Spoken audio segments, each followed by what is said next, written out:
Boa tarde, gente. Sejam bem-vindos à nossa 24ª conversa de Direito Administrativo. E hoje eu tô com um cenário novo aí nas minhas costas, né? Vim tomar uns arezinhos na serra, no feriado. Então, hoje a gente vai ter conversas com outro pano de fundo, que não são os meus livros. E o tema de hoje é um tema bastante inovador, assim, é um tema diferente. Esse tema vocês não vão encontrar em livro. Vai ser um debate muito legal, porque é um debate que aproxima o direito administrativo da filosofia. E aí é um pouco da abordagem multidisciplinar. A gente fala muito de economia aqui, já falamos um pouco de sociologia. E hoje a gente vai fazer o link do direito administrativo com a filosofia. Então, sejam bem-vindos. E a gente vai tratar de direito administrativo e pragmatismo. E, na verdade, a melhor pessoa para falar desse tema é o professor Zé Vicente Mendonça, né? Ninguém melhor do que o Zé Vicente para tratar desse assunto. O Zé tem artigos, tem a tese de doutorado dele, trata desse assunto também. Enfim, abordagem pragmática do direito administrativo. Então, eu não vou demorar, eu vou deixar o Zé tratar disso no início. Zé, pede aí para entrar, para você apresentar o tema, para a gente poder problematizar e discutir o que isso traz o que é essa abordagem filosófica, o que essa visão filosófica do direito administrativo ela agrega na ponta, né? O que isso impacta na ponta do direito administrativo. Enfim, pois seja bem-vindo aí a nossa conversa de hoje, a nossa conversa do feriado, né, de direito administrativo e pragmatismo. Eu estava me lembrando, você tem, além da tese, você tem um artigo especialmente que você trata desse assunto, não é isso? Né? Eu tenho alguns artigos sobre isso, né, uns 2 ou 3. Alguns, inclusive, que eu estou publicando antes da tese e outros que são mais contemporâneos, né? Mas, em primeiro lugar, fico feliz aí que você está aí na Serra, que bom. Eu queria também estar aí, professora, mas eu ia alugar uma casa no Airbnb, só que eu divido as casas com meus amigos. Amigo Christian, né? Só que ele achou que estava caro e as pessoas ficam reticentes em relação à pandemia. Aí, enfim, vamos ver, o negócio melou. Mas vamos falar de pragmatismo. Fala, professora, diga. Não, nada. Eu ia só dizer assim, eu ia até falar, já te falar isso outras vezes. Eu acho que uma das melhores análises sobre a situação atual do Brasil é do Christian, né? Os textos que o Christian escreve, para mim, eu não tenho lido praticamente, acho que não leio nada melhor, né? Então, assim, se você transmite e também para os nossos ouvintes, vocês querem ler análises sobre a situação atual ponderadas e com uma perspectiva muito, muito interessante sobre as instituições brasileiras, professor Christian Eduardo Lynch, né? Realmente muito bem escritos, os textos muito ponderados e com muita percepção da realidade, assim, né? Então, meus melhores a gente amigos. vê muita coisa histérica. Meu padrinho, um dos meus padrinhos de casamento, meu amigão. Meu amigo, meu irmão mais velho, pode-se dizer assim. Super lúcido, né? Um dos maiores pensadores políticos aí contemporâneos, professor do IESP, UERJ, e da Casa Rui, enfim, de um monte de lugares aí. Vamos lá, vamos falar de pragmatismo. Eu vou falar um pouco sobre a ideia da minha tese, e aí com isso eu vou contar a história do pragmatismo. Eu topei com esse tema incipientemente lá por 2007, 2008, quando Noel Stroessner, numa pegada bem filosófica, eu diria, estava tratando desse assunto. Eu comecei a ver a dissertação de mestrado do Diego Arguelles, que dava samba, assim, um debate bem de filosofia, de interpretação, teoria constitucional. Mas eu falei assim, esse é um tema bom, isso vai colar, isso vai pegar, porque advogado gosta de se sentir uma pessoa prática e é quase que intuitivo que a palavra pragmatismo soe bastante palatável para o advogado médio, né? Ele não quer teoria, digamos assim, ele quer a prática. Então eu comecei a trabalhar, comecei a ler sobre esse assunto. Eu tenho uma biblioteca aqui de uns Eu devo ter uns 100 livros sobre pragmatismo. Aqui eu tenho uns 30 aqui, eu vou te mostrar. Tudo isso aqui é pragmatismo, é uma fileira de troços de pragmatismo. Isso aqui tudo, ó, até, bom, o negócio não pega direito, né? Mas isso aqui tudo é pragmatismo. Aqui tem uns 30, mas na casa dos meus pais tem mais uns 100, assim. Aí eu falei, eu vou começar a estudar em profundidade isso aqui. Eu comecei a estudar e eu escrevi na minha tese de doutorado umas 200 páginas sobre esse assunto. Eu fui vendo a sofisticação, a profundidade do assunto, que é muito além dessa primeira impressão de eu sou prático, que às vezes esconde, inclusive, um anti-intelectualismo, né? Assim, o cara não quer ler, embora queira afetar a cultura, porque advogado gosta disso, né? Os advogados antigos gostavam de afetar a cultura, os advogados modernos gostam de afetar que são moderninhos, que são 4.0. Mas os antigos, da minha idade para trás, para frente, sei lá, eles gostam de afetar a cultura e tal, mas eles não leem de verdade. Muita gente não lê. Então, eles talvez se identificassem com o pragmatismo. Eu comecei a ler e escrever, e eu comecei a tentar... e aí eu encontrei um gancho para esse negócio, um modelo mental que eu achei que fosse bastante útil. Eu estou contando toda a historinha, tá? Essa é uma história de sucesso. Essa é uma história de sucesso. Posso falar que nem o Barroso, assim. Não sou o Barroso, meu sucesso é infinitamente menor, mas é uma história de sucesso. Aí eu vi a Tami Pogrebinski, com aquele negócio da tríade dela, e eu vi assim, esse negócio aqui, essa simplificação, vai colar com o advogado. Porque é 3, porque é simples, e porque diz certas platitudes que o advogado vai gostar de repetir. Eu vi alguma coisa também no artigo daquela professora de Direito Constitucional da UFRJ, que é amiga do Maia, que escrevia alguma coisa. Ela é filha de um grande advogado do Rio de Janeiro. Como é o nome dela, meu Deus? Enfim, depois eu vou lembrar. Ela era entrevistada da Globo News numa certa época, na época do Mensalão. É uma loura. Sabe quem é, Patrícia? Enfim, é uma professora da FRJ aí. E ela tinha alguma coisa de pragmatismo também, sabe? Aí eu falei, bom, eu vou juntar isso aqui, aproveitando... Oi, Isabela, como vai? Aproveitando esse gancho aqui dessa professora da FRJ, Margarida Lacombe, exatamente.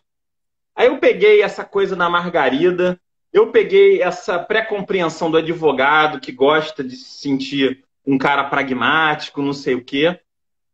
E eu comecei a desenvolver o argumento. Comprei livros de olho fechado, assim. Blá, blá, blá, blá. O Baragão me ensinou isso, assim. Quando você quer escrever uma tese de doutorado, dizer ele, né? Ele comprou todos os livros sobre um determinado assunto, serviços públicos. Ele foi numa biblioteca italiana, digitou a palavra, serviços públicos. Ele comprou, sei lá, 70 livros cujo título tinha alguma coisa a ver com serviço público. Depois ele via o que prestava ou não. Eu fiz alguma coisa parecida com pragmatismo. Inclusive, comprei livros italianos também, franceses e muita coisa americana e inglesa, evidentemente.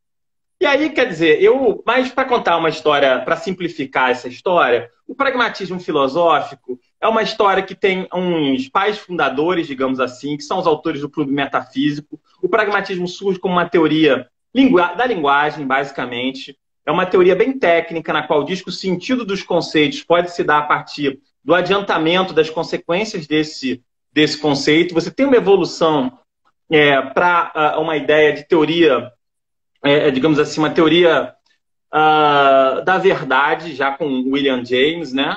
Peirce é o primeiro autor, uma versão mais modesta. William James, um segundo filósofo dessa tríade pragmatista primeva, cria o pragmatismo, propõe que o pragmatismo seja uma teoria do significado, uma teoria da verdade. Então, a verdade das proposições se pode identificar a partir do adiantamento de suas consequências no mundo.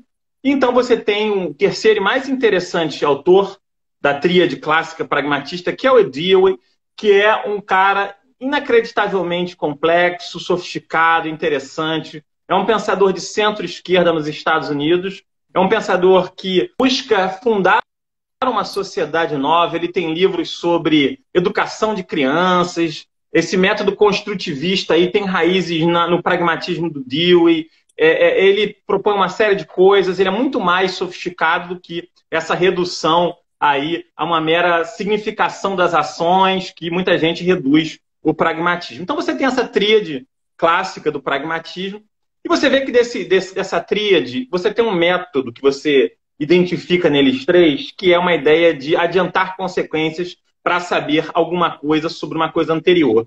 Isso passou a ser chamado de consequencialismo. Além disso, especialmente dentre os pragmatistas mais deep, mais sofisticados, existe um argumento, um pressuposto teórico, Patrícia, que se chama antifundacionalismo. O que é o antifundacionalismo? O antifundacionalismo é você rejeitar um pensamento fundacional. Aí eu li uma tese de doutorado de filosofia da UFRJ para entender o que é o pensamento fundacionalista, o que é a fundação, o que é a fundação de um determinado pensamento. A ideia é a seguinte, na verdade, o fundacionalismo é uma resposta a um argumento filosófico que está em uma série de autores, que é o argumento da regressão infinita. Então você pode, a verdade, ou qualquer coisa, você pode sempre ir regressando e regressando e regressando até o infinito. Que nem criança. Já viu criança? A criança fala assim, não, mas quem criou isso aqui? Ah, foi a máquina. A máquina, quem criou a máquina? Foi a empresa. E quem criou a empresa? Foi não sei quem. E você vai retrocedendo. O pensamento fundacionalista encontra uma fundação para isso, que pode ser Deus, que pode ser a verdade, que pode ser a razão, enfim. Ele coloca um ponto de parada nesse retrocesso.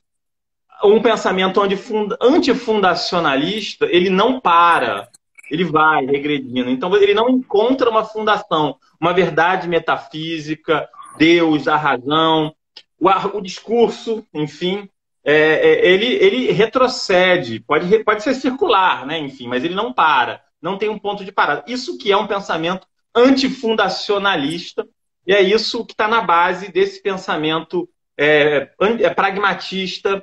Há uma discussão se é pragmatismo ou se a palavra é pragmatismo.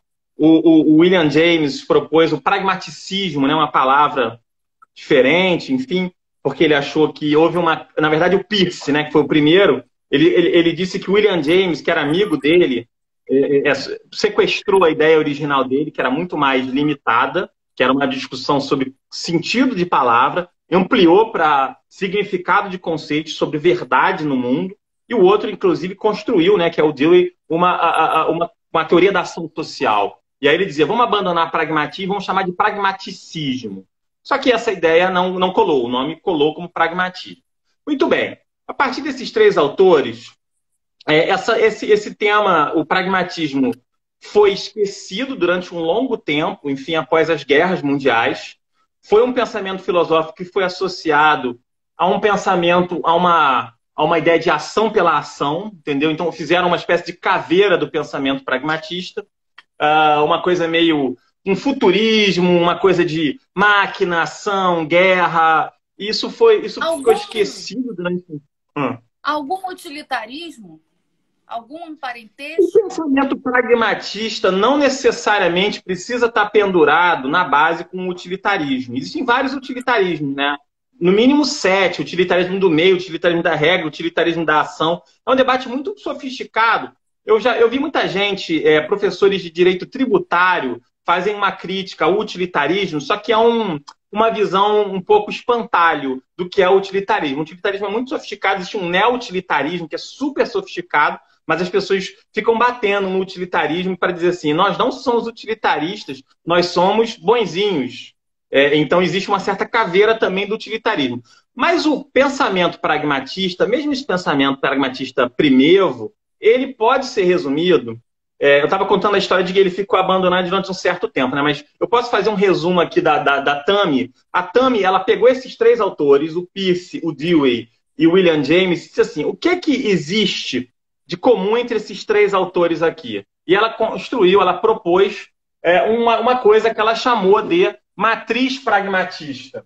Então ela resumiu elementos comuns desses três autores nesse livrinho aqui, que se chama Pragmatismo, Teoria Social e Política, que não é um livro fácil, o jurista burrão não vai ler isso aqui com facilidade, mas ela chama isso de matriz pragmatista. Então, o que é a matriz pragmatista, entendendo matriz pragmatista como os três elementos comuns a Charles Peirce, William James e Dewey.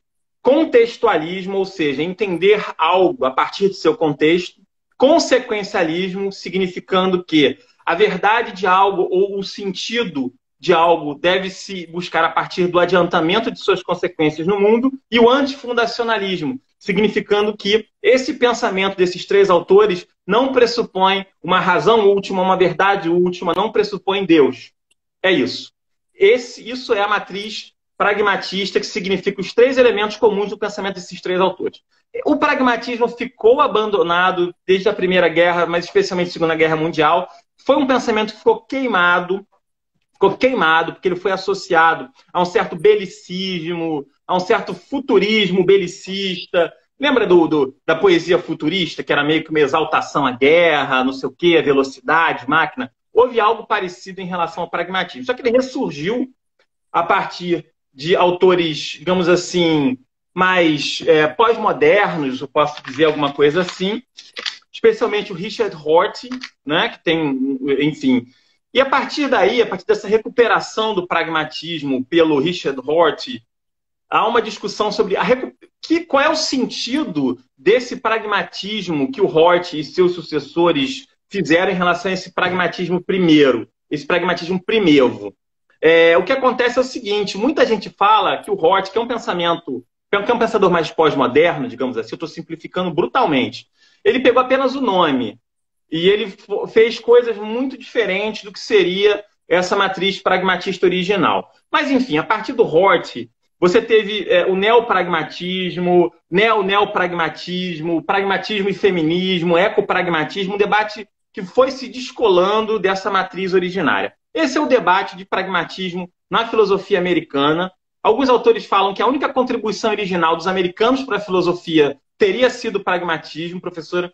Isso é o debate da filosofia. Agora tem o debate do direito. O que é? Será que o pragmatismo filosófico é útil para o direito? E aí tem um livro inteiro que discute se é útil ou não é útil. Vários autores, alguns... O Richard Posner, que é um jurista que nós conhecemos, né? Ele fala que o pragmatismo filosófico não é útil para o direito, que quando as pessoas operam pragmatismo, no fundo, é uma atitude pragmática, que o pragmatismo filosófico é um pensamento técnico de filosofia que não serve para nada. Outros autores dizem que dá para aproveitar alguma coisa e tal. Então, existe um debate sobre o pragmatismo apropriado ao direito, se é ou não útil. Como é que isso foi apropriado no direito brasileiro a partir das obras da Margarida, um pouco do Diego e da minha tese de doutorado, na qual eu conscientemente apliquei esse negócio? Você pega essa matriz pragmatista e usa ela como um pano de fundo para interpretações. É isso, basicamente. Gustavo Vinebon também pegou na sua tese de pluralidade muito disso e aplicou lá para o direito administrativo. E veja, essa matriz pragmatista, ela é muito útil e, de alguma forma, eu falo isso na segunda edição do meu livro, ela tende a ser banalizada, porque ela pressupõe certas intuições de senso comum do advogado médio. Ora, quem vai dizer que você não deva ser contextualista? Quem vai dizer que o advogado não deva se preocupar com o contexto? Quem vai dizer que o advogado deva ter uma verdade última, ainda mais uma verdade última religiosa? É antifundacionalista. Ainda mais nos tempos atuais, em que a gente quer se sentir revolucionário, enfim. E especialmente o consequencialismo. Quer dizer, o advogado, o jurista, ele quer adiantar consequências, ele quer fazer sentido no mundo, ele quer dar uma solução, uma engenharia ali do caso concreto que funcione. Então, eu acho que, na medida em que essa matriz pragmatista ela se encaixa numa certa autopercepção de senso comum do advogado médio, isso justificou o sentido, o êxito, o extremo êxito dessas ideias no dia a dia dos advogados, né? Enfim, aí você teve outras obras, artigos, um monte de coisa. Eu venho dando essa aula há um século, desde a minha tese no mestrado, no doutorado, enfim. Só que houve uma banalização dessa ideia. Por quê? Consequencialismo, o que é de verdade? Antifundacionalismo, o que é de verdade? Contextualismo, o que é de verdade? Aliás, saúdo aí o Antônio do Passo Cabral, que deve ser um dos maiores processualistas brasileiros, está aí online. Um sujeito de altíssimo nível, né? Enfim, então eu acho que houve uma banalização, Patrícia, dessa tríade do pragmatismo originário, que talvez signifique algo mais, ou seja, mais sofisticado do que essa apropriação do senso comum do jurista médio acabou fazendo do pragmatismo. Mas a gente pode Então, discutir um monte de coisas, enfim. Eu estou falando com caramba. Antes de passar para o André, deixa eu fazer três perguntas para você, porque a gente tem uma audiência grande de mestrandos e doutorandos. O que você acha da relação entre direito e filosofia? Quer dizer, o quão imbricada é essa relação e o que o direito chão de fábrica, digamos assim, o que o direito chão de fábrica, aquele direito que a gente opera lá na ponta, o que ele pode se beneficiar dessas abordagens filosóficas? Quer dizer, como é que a gente consegue fazer? Porque você falou uma coisa que é super importante. Você acha que o pragmatismo tem chance de virar pop porque ele é fácil, né? Em grande medida, assim, traduzindo em miúdos, o que você falou é isso. Ele tem 3 parâmetros que são facilmente apropriáveis, né? Consequencialismo, antifundacionalismo e o contextualismo. Ele dá 3 parâmetros muito facilmente apropriáveis pelo operador. Então, a gente tem visto aí a popularidade do consequencialismo. Claro que a operação correta disso é outra coisa, mas assim, a apropriação ela já tem sido feita, né? Mas o que você acha? Quer dizer, num sentido geral, já que a gente tem uma audiência grande de mestrandos e doutorandos, e aí, quando você está desenvolvendo uma tese, eu fortemente recomendo isso. Acho que qualquer trabalho jurídico hoje se beneficia muitíssimo de abordagens multidisciplinares. Mas isso é difícil de fazer, não é fácil, né? Não é um caminho sem percalços. O que você acha? Quer dizer, quem está num trabalho desse e quer olhar para a filosofia, o que deve olhar? Como é que deve olhar? Você contou aí uma história de como você foi olhar, né? O que deve olhar? E como é feita essa viagem da teoria filosófica abstrata para o chão da fábrica do direito?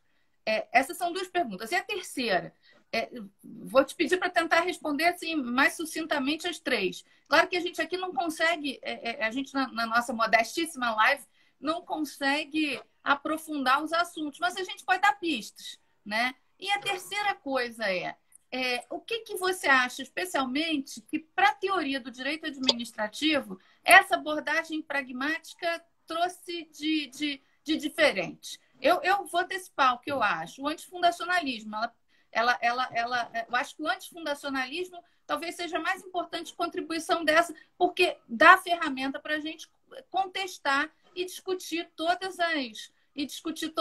as bases tradicionais do direito administrativo. Claro que a gente tem uma discussão maior, que a gente talvez não vai conseguir travar hoje, que tudo bem, a gente discute as bases, demole as bases, mas tem que botar alguma coisa no lugar. A gente não vai enfrentar esse assunto hoje ainda, mas esse é um desafio que o antifundacionalismo põe. Tudo bem, você pode ser antifundacionalista à vontade, mas faltam as fundações. E aí, se você derruba as fundações, outras vocês vão ter que criar.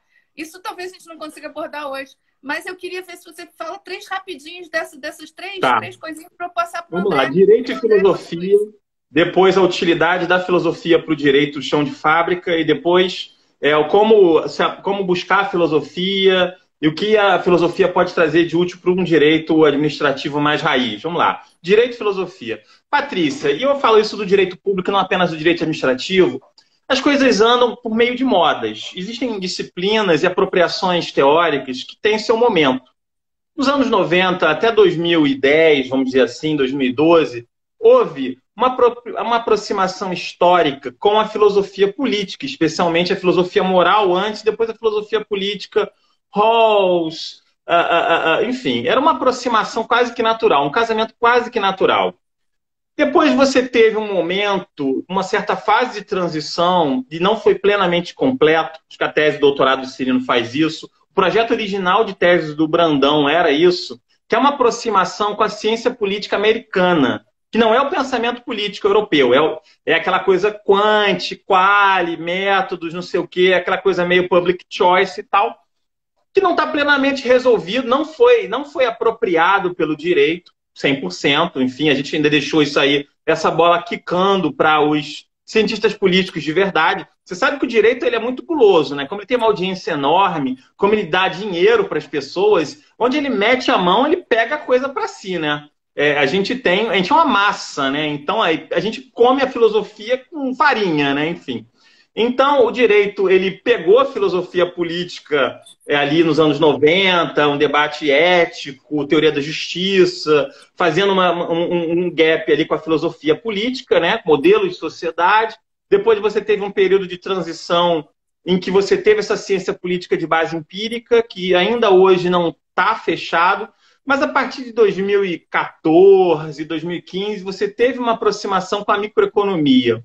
Então, eu acho que essas fases elas não são abandonadas exatamente, mas existem presenças de interdisciplinaridades que assim, as forças interdisciplinares vão aparecendo mais destacadamente de década para década. E nesse momento, não vivemos mais a fase da filosofia, seja a filosofia moral, seja a filosofia política, vivemos a fase da economia e, secundariamente, da ciência política de base empírica. O que a filosofia pode trazer para o advogado? Filosofia feita de verdade é um método para se buscar a verdade, é um pensamento rigoroso, é um pensamento de buscar verdade, de estudar, de ler. Uma das linhas, um dos objetos da filosofia é a lógica, teoria da argumentação é um debate muito sério, muito sofisticado. Nada mais distante da filosofia do que ficar fumando maconha no laguinho. As pessoas têm um preconceito com a filosofia, de dizer que é oba-oba, não sei o quê, mas filosofia é um pensamento sério pra caramba, super rigoroso, e um pensamento também que se despe de preconceitos, né? Uma coisa que o pensar filosófico, assim como o olhar antropológico também, uma aproximação que não foi feita nos últimos anos, tem um nicho lá dele, mas a filosofia é um despir-se de preconceitos e raciocinar com rigor. Enfim, argumentar de forma rigorosa. Eu puxei uma matéria, Patrícia, chamada Law and Philosophy em Harvard, a filosofia americana, de verdade, a filosofia analítica, né? Olha, os caras chegavam, a aula era o seguinte, os caras chegavam com um paper de 3 páginas, sei lá, 4 páginas, e a aula durava 3 horas, e os caras ficavam debatendo um paper de 3, 4 páginas, assim, discutindo palavra por palavra, o que você está querendo dizer, não sei o quê. E é um negócio enlouquecedor, tão rigoroso, que eu fiz uma aula e fui embora. Eu disse, nossa, aqui não dá para mim, não. O buraco aqui é mais embaixo. Então, assim, o que o advogado, o que esse jurista chão de fábrica pode ganhar com a filosofia? Rigor, de verdade, um método de estudo, uma disciplina de estudo, uma disciplina e uma ideia de se despir de preconceitos. É isso, eu acho que é uma contribuição quase que de postura para o advogado. Agora, como se aproximar da filosofia como eu fiz? Minha trajetória é um pouco diferente, assim. O meu orientador no mestrado, Antônio Maia, é um professor de filosofia, né? Mas antes disso, Patrícia, eu fiz jornalismo na FRJ junto com direito. E quando eu estava terminando o doutorado, eu fiz vestibular. E eu fui fazer ciências sociais na FRJ. Então, eu fiz filosofia geral, algumas filosofias específicas, algumas vezes na faculdade. Eu fiz na UERJ, na graduação em Direito, eu fiz no jornalismo, depois eu fiz em Ciências Sociais. Eu fui matando as filosofias mais básicas e fui avançando para disciplinas, para outras filosofias. Eu estudei filosofia analítica, eu estudei, enfim. Então eu catei e corri atrás. Não foi um negócio 100% autodidata, não. Então, o que eu faria, assim? Hoje em dia você tem internet, se você for um cara raçudo, autodidata, corre atrás, que tá tudo aí. Mas, um mestrando, um doutorando, eu acho que uma coisa que a gente tem que explorar mais, a gente estava falando do Christian Lynch, puxar matéria em outros institutos, puxar matéria em outras unidades da UERJ ou das instituições universitárias. Então, a sua tese, a sua dissertação tem alguma coisa a ver com ciência política, vai para o IESP. O melhor troço, o negócio é CAP7. Só não é CAP7 por uma injustiça. O cara quer estudar filosofia, puxa umas matérias lá no Instituto de Filosofia, vai para o IFIX, corre atrás, conversa com os professores. Ainda mais professores de filosofia, sociologia, antropologia, são super abertos à interdisciplinaridade. Nós é que somos a disciplina dominante. Então, de modo geral, a minha experiência é essa. É buscar uma idade puxando matéria, ainda mais no mestrado que te abre para isso. A UF, Patrícia, não sei se você sabe, é obrigatório o mestrado da UF em Direito Constitucional deles, que eles puxem 1 ou 2 matérias fora da universidade. Tanto que na minha disciplina, não sei se acontece com você, vem um monte de aluno da UF, não sei quem está me indicando lá, a galera da UF, e eles vêm puxar a minha matéria por conta da interdisciplinaridade. É uma coisa que a gente tinha que pensar na UERJ também, é uma coisa bacana, entendeu? Institucionalidade, inclusive, né? Então, como eu fiz? Eu corri atrás, eu fiz várias graduações incompletas, mas eu acho que você, no mestrado, pode puxar matéria em outros institutos. E o que o pragmatismo traz de diferente? Eu acho que o antifundacionalismo para o direito administrativo, né? Você me perguntou especificamente para o direito administrativo. Patrícia, o antifundacionalismo é uma boa palavra, é uma boa ideia, mas eu acho que o antifundacionalismo aconteceria naturalmente. Porque essa ideia de direito administrativo doutrinário, essa ideia de grandes autores que ficam pautando a nossa vida, grandes conceitos que ficam sobrevivendo à legislação, essa ideia de a doutrina que sobrevive aos doutrinadores e que ultrapassa a lei, isso é um negócio que morreria naturalmente. Então a ideia do antifundacionalismo foi assim, a palavra certa no momento certo. Agora, a ideia do consequencialismo as pessoas fazem meio mal feito, né? Tem um debate metodológico. Aliás, tem uma discussão também sobre consequenciachismo, né? Eu também entrei nesse circuito, é também legal falar. Mas eu acho que o que traz, assim, é uma gramática, né? Falando aí de. Você estava falando agora de André Tosta, me orientando, é uma boa gramática para uma coisa que aconteceria naturalmente, ou de fundacionalismo. Que a gente vai ficar aí, digamos assim, saudando categorias doutrinárias do século XVIII, XIX, entendeu? Batendo folha, tipo um bate-folha do candomblé para uns autores mortos, umas ideias mortas, isso não faz sentido, entendeu? Já que a gente está falando de antropologia, a gente tem que falar também um pouco de candomblé, né? Li ótimos livros de antropologia cultural, li um livro inteiro sobre o galo preto na macumba. Enfim, mas o bate-folha do candomblé é um pouco da ideia desse direito administrativo doutrinário e fundacionalista. Isso naturalmente aconteceria, e eu acho que é uma ótima palavra para isso. Vou devolver a palavra para você aí. Fizemos um longo percurso aí. Vamos ouvir o André um pouquinho, ver o que ele acha dessa discussão toda. Daqui a pouco a gente volta, Zé. André, eu acho, na verdade, um ponto que o Zé tocou agora no final, um ponto extremamente importante, que é o ponto da André. Vamos ver se eu consigo te chamar aqui. Ai, não. Que é o ponto de que talvez esse direito administrativo doutrinário que a gente está acostumado, esse realmente o tempo dele já se exauriu e a gente acho que eu consegui aqui você e a gente precisa realmente olhar para outros horizontes. Oi, André, tudo bem? Boa noite, tudo bem e você? Bonito cenário, Patrícia. Obrigada. Enfim, é bom mudar de áreas na quarentena de vez em quando, né? Eu tenho Sem mudado dúvida. de 15 em 15 dias, eu subo, fico um pouquinho aqui, né, para mudar um pouquinho de áreas. Eu tenho que fechar a janela aqui que vai encher de mosquito. Enquanto você... O que você acha disso tudo que o Zé falou, da abordagem pragmática e dessas questões que eu fiz para ele? Eu queria ouvir a mesma narrativa de você. Ele tocou, não é o nosso assunto de hoje, mas eu acho que a gente pode fazer direito administrativo e ciência política numa próxima rodada dessa de teoria. Eu topo. Também é uma coisa que eu gosto muito, para a gente ouvir você e o que você levou para esse campo. Mas hoje a gente está falando de pragmatismo e o Zé foi muito longe disso. Mas o que você acha disso tudo que a gente tratou e dessas questões que eu formulei para o Zé? Eu vou fechar a janela aqui enquanto você fala. Tá, joia. Um pouquinho sobre a mesma forma que o Zé Vicente falou, minha bateria está acabando aqui, deixa eu botar no cabo. Da mesma forma que o Zé Vicente falou sobre como o pragmatismo chegou... Oi. Vou falar do galo preto da macumba. O meu áudio está bom? Vocês estão me ouvindo bem? Estou te ouvindo bem. Um pouquinho mais. Tirei porque minha bateria está acabando. É o seguinte, como o tema chegou para mim também, né? O tema chegou para mim quando eu mandei minha tese de doutorado praticamente pronta, assim, finalmente, para o Gustavo Binemboim, que era meu orientador, minha tese de doutorado que virou esse livro, né? Delegações Legislativas, Regulamentos de Administração Pública, e o Gustavo leu falou assim, muito legal, mas você precisa colocar um capítulo inicial, um marco teórico, pragmatismo. Você ali, o fio condutor do seu trabalho, você vai ler o livro do Zé Vicente, está muito bacana, vai ler também Pogrebinski, e a partir deles você vai buscar outros temas, enfim. E eu vi que era realmente o que eu estava fazendo, enfim, e eu acho que esse é o grande mérito do trabalho do Zé.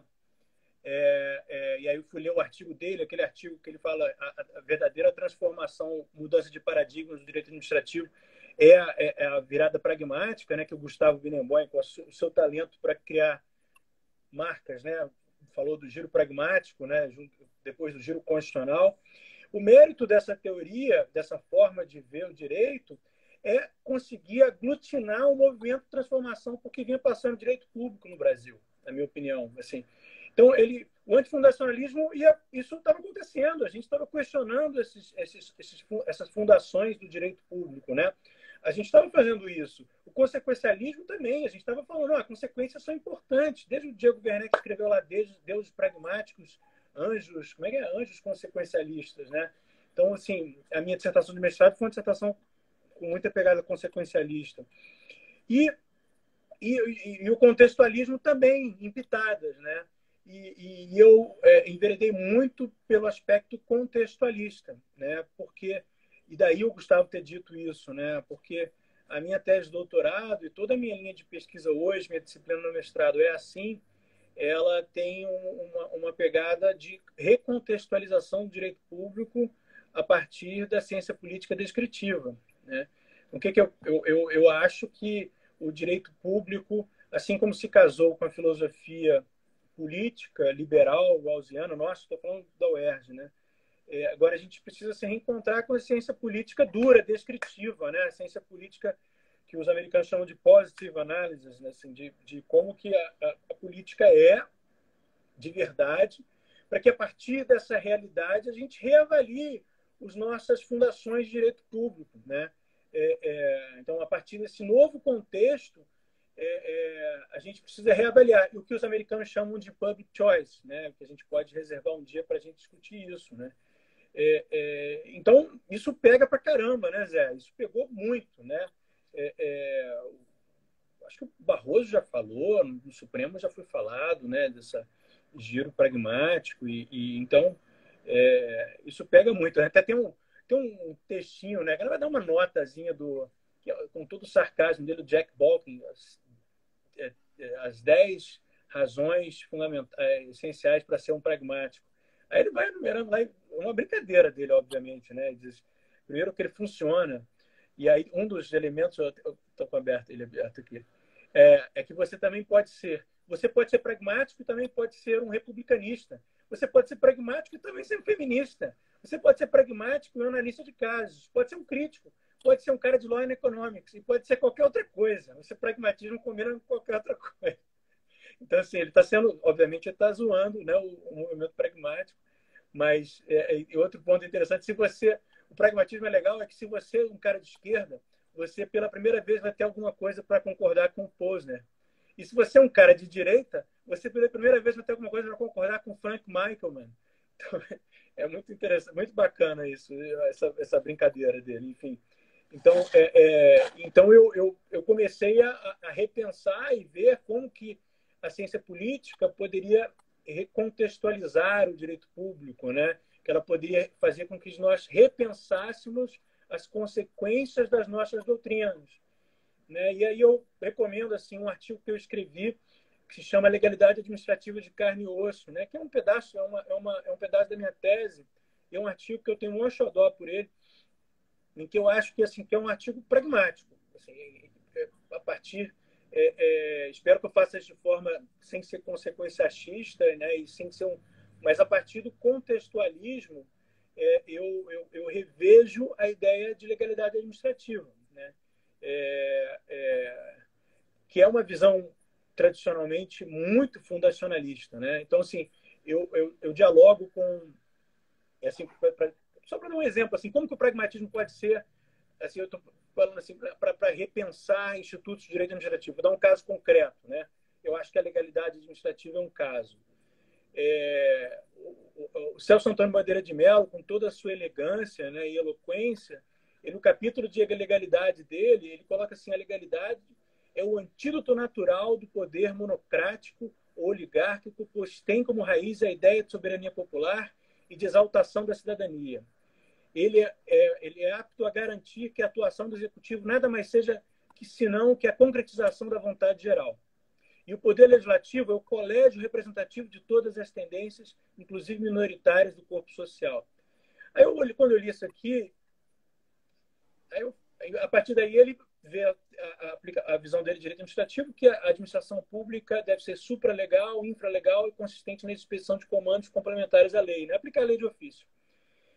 E aí, quando eu vi isso, foi: caramba, se você olha para a realidade do Congresso Nacional, ele não tem nada de o remédio contra as oligarquias. Na verdade, ele é a representação oligárquica.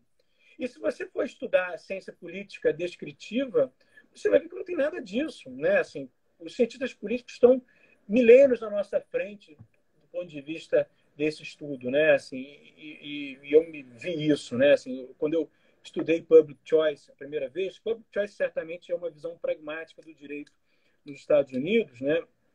E eu li esse livro aqui, que é um livro que marcou minha formação, Greed, Chaos and Governance, de Jeremy Shaw.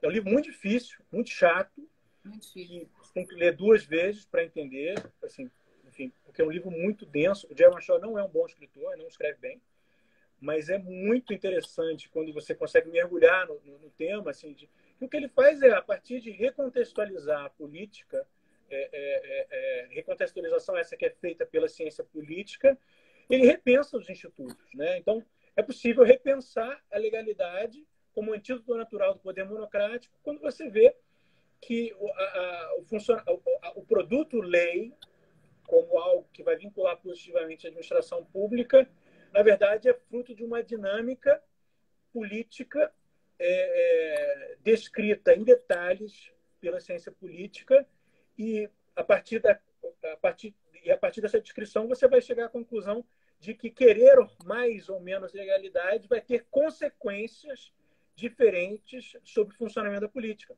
Então, por exemplo, se você tem uma visão de legalidade maximalista, que é a visão fundacionalista que eu mencionei, você vai exigir mais do legislador. Você vai querer que o legislador delibere sobre mais assuntos, não é verdade? E se o legislador for deliberar sobre mais assuntos, o que isso vai implicar para o funcionamento da democracia? O que isso vai implicar para o funcionamento do Congresso Nacional e das suas relações com a presidência da República, o que a gente chama de presidencialismo em coalizão? Então, eu acho que você pode até chegar à conclusão de que, a despeito das consequências, é necessário que haja isso. Eu não estou propondo que que o direito esteja a serviço da ciência política. Eu só acho, e essa é uma virada pragmática, a gente pode depois falar só sobre isso, né? Que a ciência política tem algo a dizer sobre o direito, né? E tem algo a dizer sobre quais são o que a gente espera das fundações de direito e quais podem ser as consequências a partir das perspectivas jurídicas que a gente vai acabar defendendo. Enfim. O direito administrativo, na verdade, uma leitura, eu acho que é super importante, é uma disciplina essencialmente prática, né? O direito administrativo chão de fábrica, né? Vou usar essa expressão que eu gosto, é uma disciplina prática, surgiu para resolver problemas práticos, tem muito pouco de abordagens teóricas complexas. Enfim, embora a gente tenha bastante teoria e no direito comparado muita teoria aprofundada, o direito administrativo do dia a dia é uma disciplina eminentemente prática, né? A gente pode dizer que o direito administrativo talvez ele já seja um pouco pragmático na origem, na essência, ou a gente precisa de mais pragmatismo, ou como o Zé falou, essa onda pragmatista dos últimos anos, ela é uma onda benfazeja, assim, ela melhorou, ela dá mais ferramenta. O que você acha? Eu acho que o surgimento dos cursos de pós-graduação, né, o avanço dos cursos de pós-graduação a partir dos anos 90, ele gerou um viés antifundacionalista no pensamento do direito administrativo. Então, a gente começou a questionar. Pô, será que é isso mesmo? Né? E aí, talvez essa tenha sido uma semente, ou uma hipótese, né? Uma semente de um movimento, né? Então, eu acho que a perspectiva pragmática que o Zé Vicente sistematizou no livro dele, a partir da Tami, enfim, e a partir de toda a pesquisa que ele fez, que é louvável, o capítulo do pragmatismo é incrível, todo mundo tem que ler. É uma teoria, uma forma de ver, né? Uma metateoria, enfim, uma abordagem, whatever. É uma perspectiva que acaba aglutinando o movimento pelo qual vínhamos passando, né? A gente foi questionando isso. Assim, eu não sei se o direito administrativo era pragmático desde sempre, assim, sei lá, a visão como caixa de ferramentas, né? O Carlos Arias que diria isso. Eu não sei. Assim, o pragmatismo ele serve como uma metateoria, uma forma de repensar teorias. E também uma ferramenta interpretativa, né? Eu acho que no direito administrativo chão de fábrica ele vai servir como uma ferramenta interpretativa, principalmente sob o viés consequencialista, né? E daí surge os problemas que o Zé Vicente tem apresentado.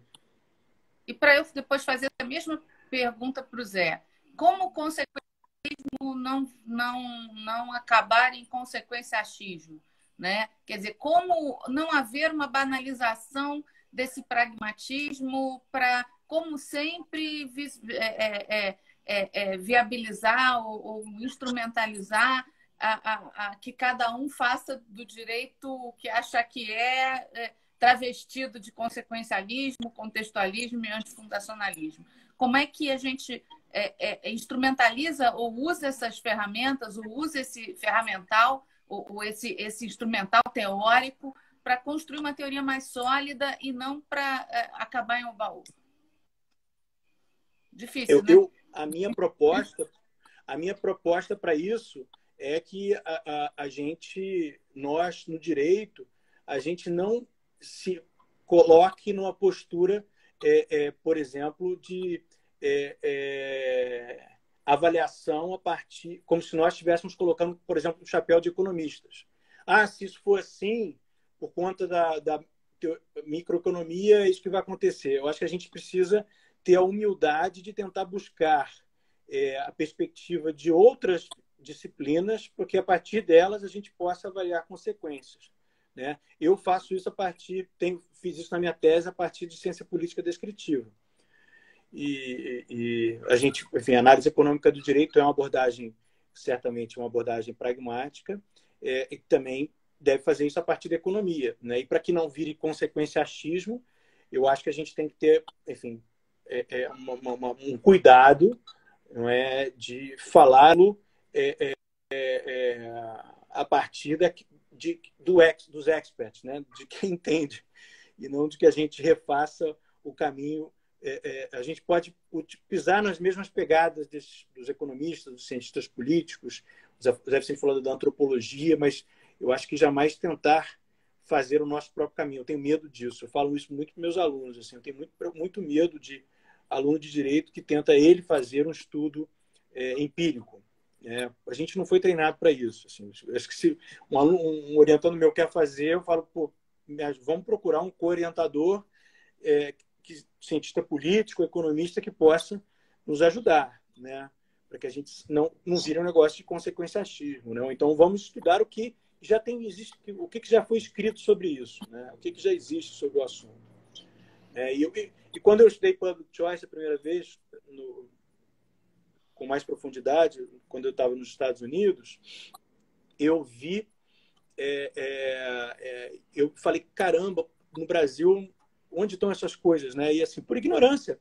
E aí eu fui pesquisar sobre ciência política descritiva brasileira e fiquei encantado, impressionado como que as escolas, né, como o nosso IESP, que da UERJ e a EBAP na FGV e outras escolas produziram coisas muito sofisticadas e que foram ignoradas por nós, né? Enfim, a gente simplesmente ignorou o trabalho desses estudiosos, que são trabalhos seríssimos e que podem recolocar a forma como a gente vê o direito.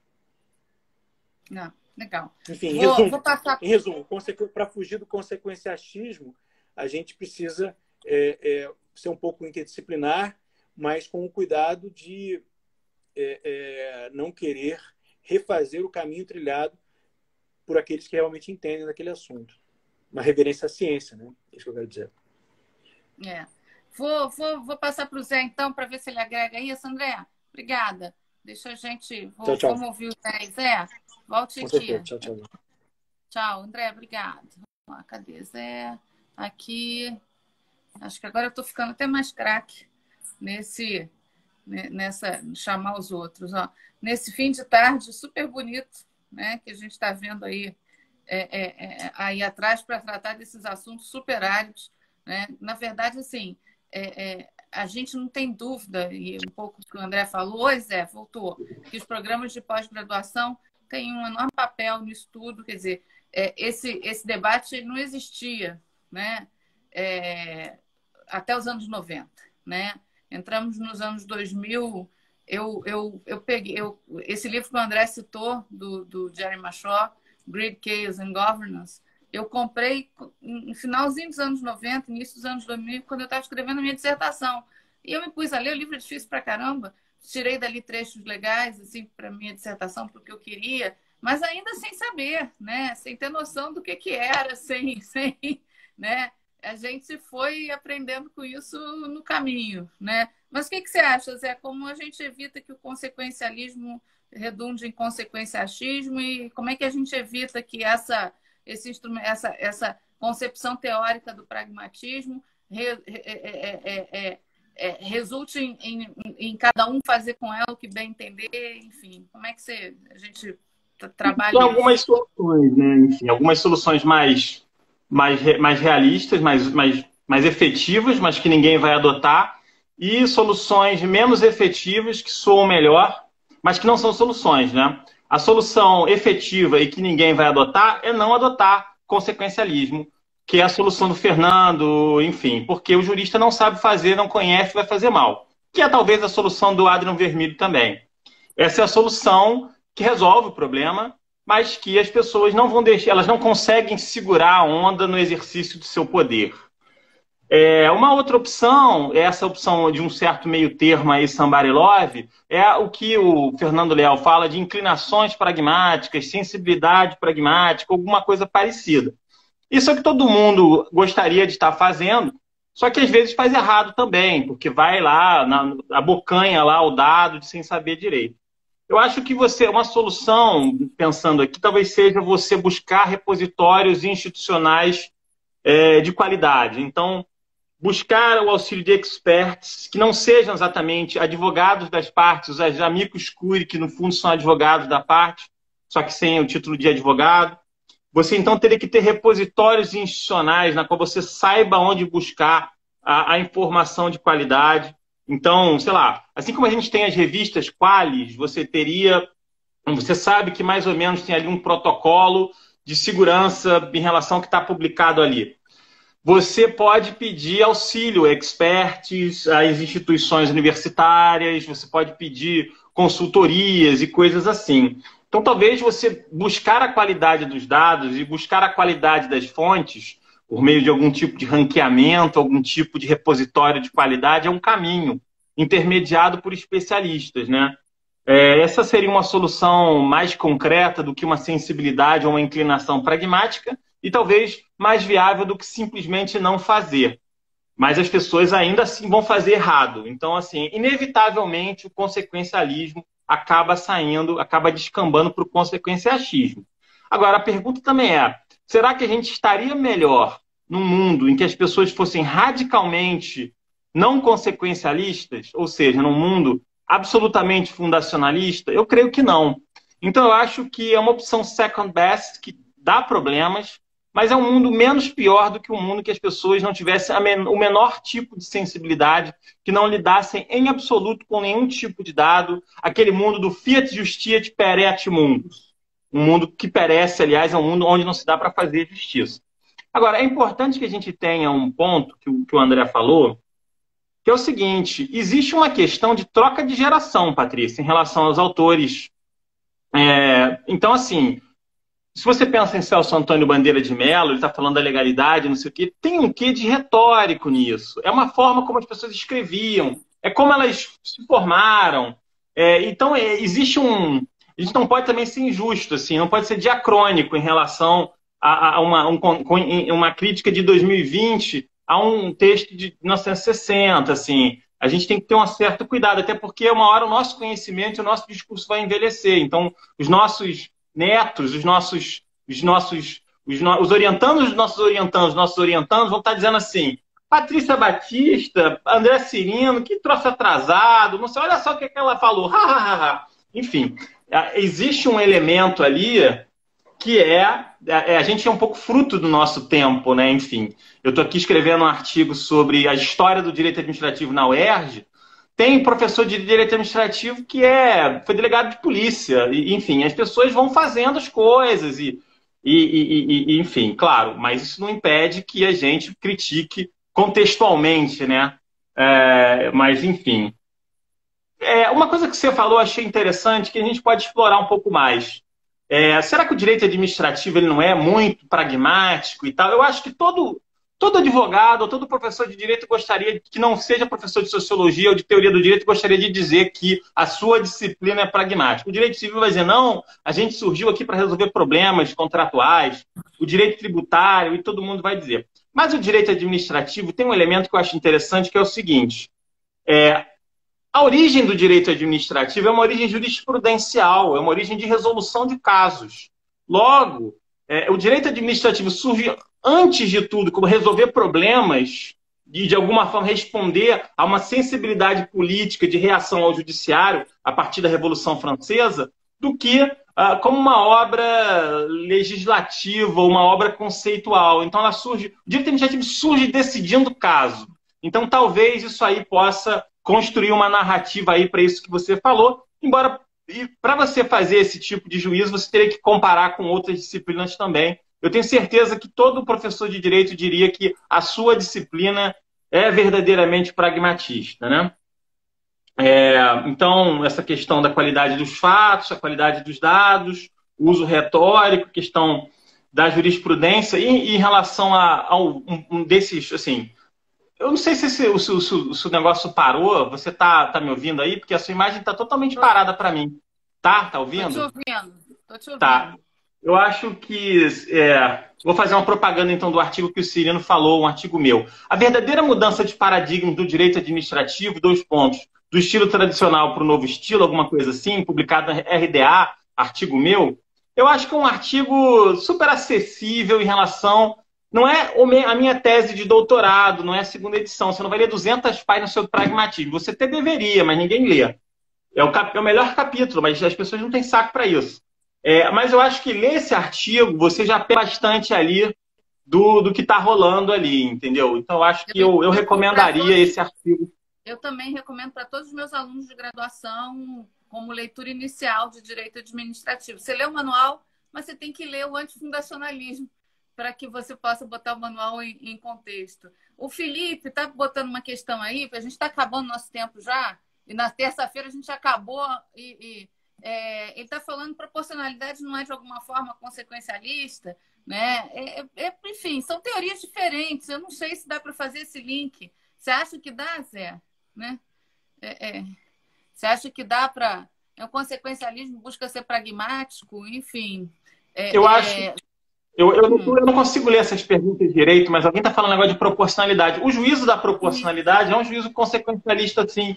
Tem um autor americano que fala isso com todas as palavras. É sempre adiantamento de consequências. O nome do livro é The Rule of Law. Sei lá, eu cito esse livro na minha tese. Eu não sei cadê. Mas, enfim, ele fala claramente, você faz um juízo de consequência. Enfim, inevitável, né? Inevitável. Gente, está acabando, né? O papo tá bom. Conversa tá ótima, tem muito assunto para falar de pragmatismo, filosofia, direito administrativo, mas acho que a gente vai ter que ficar por aqui hoje. Nosso tempo está encerrando. Gente, foi ótima conversa hoje, né? A gente volta semana que vem, na terça-feira. A gente vai definir o cronograma da semana que vem. Obrigada a vocês aí pela audiência. Zé, obrigada aí por compartilhar a sua tese. A gente se vê um ótimo